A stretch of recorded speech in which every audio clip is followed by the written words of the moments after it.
conversation. Every year I ask two anxious questions. The first is, do you think anybody will come? And the second is, how are we going to find a new topic and a great group of panelists to help us with that new topic? Notwithstanding relatively modest beginnings, Juan went on to graduate with honors from the University of San Diego, got a master's degree from Fordham University in New York, got a law degree from Harvard University. He practiced some law. He served 8 years on the San Diego City Council, working as California. Came up to Stanford University, where she got her BA. We thank her for skipping her Stanford reunion this morning to be with us. And she is the author of the award-winning book, The Muslim Next Door. And I want to hold it up because I have read it. It is something I recommend to you highly. And the Gallup poll indicated that 55%, a majority of Americans, want the Bible to be a source of legislation in the United States. Not only that, 42% of Americans wanted a religious leader to write a to have a direct role in writing a constitution. Share a little bit about their life. It's been very interesting because 1 week I have to bring somebody who's a Democrat, and then the other week Robert Adderholt brings somebody who's a Republican. And I have become very, very close to what I call some of the crazies. Of the 3 Democrats in San Diego, I have the most leftist voting record. Although I'm a very religious guy, and continue to be. Most of my colleagues on the Democratic side call me Monsignor or Father, to joke around, or Padre.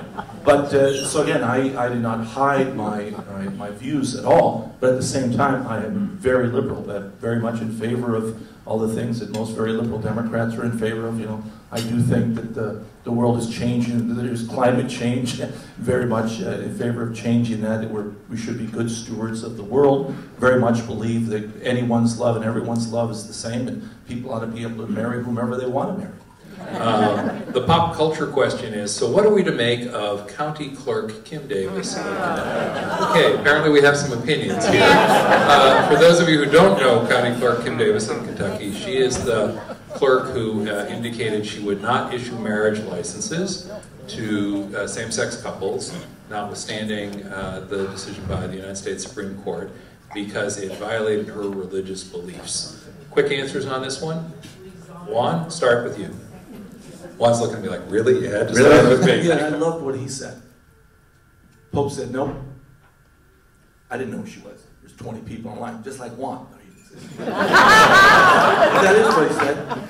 He said, the only person I met with that I had a personal audience with was my friend that I taught in Argentina, who, by the way, happens to be gay, and brought his partner of 19 years. That's what the Pope said, which I was very proud of. But the reason I tell that story is because I think she's totally wrong when she does it. It's idiotic, illegal, and just terrible. Of Scripture. On the other hand, you can think of many, many examples in this country where people from their profession of deep faith have challenged orthodoxy or rule of law. I mean, what did Martin Luther King do when he went as a matter of faith to challenge those who were openly calling for segregation, using faith, religion, as a justification in many cases? The border corruption, right? So I think this is why this country is so wonderful, because of the rule of law, the enforcement of the rule of law, and she disregarded it, Kim Davis. And nobody was forcing her to go and get a government job and then not do what it's required to do. I mean, you can be a conscientious objector in this country, but you can't go sabotage the American army. So, sorry. But clearly, you know, what you did was illegal. And Mike, a quick reaction? Well, to a lesser extent. The fact that sometimes we see folks in the public arena who are a little selective about when they invoke their faith. And so progressives, for example, loved what the Pope had to say about the environment. Conservatives, on the other hand, liked the fact that he was anti-choice and was continuing to say that marriage is between a man and a woman. So here's the question from Sarah Palin. The question for so-called progressives, then, is, which is it? Is it enlightened to talk about religion in the pursuit of liberal causes, but constitutionally suspect when traditional American values are being defended. The fact is that religious faith has been invoked in every American movement of conscience, from the abolition of slavery to the prohibition of alcohol to the civil rights movement. Why is bringing faith into the argument good for thee, but not for me? So asks Sarah Palin. So I guess I can't be the one that says, oh, we shouldn't mention religion. But I would say of Sarah Palin, I mean, the broken clock's right twice a day. Yeah. Juan, I'm tempted to say that was not a very Christian thing of you to say. Right. So I think that I would be a hypocrite to say that you can't use your faith to say the things you believe. I think that we're allowed to do that, and I certainly do. All right.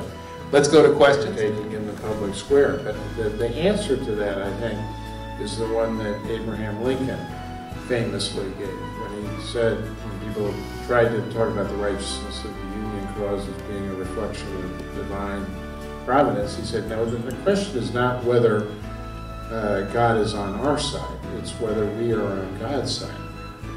And I think thinking more clearly and deeply about what, if you are a believer and believe in an Almighty, what that relationship with the Almighty requires of you in the context of all of these issues is probably a better way to begin that conversation. And the fact is that religion has been used to justify good things and justify bad things. All over the world, all religions have been used to justify good things and bad things. And so the question is not, again, like that's not the question. There's religious doctrine, and then there are people, and people are always going to be doing good things and bad things, and peaceful things and violent things, and we have to make that distinction.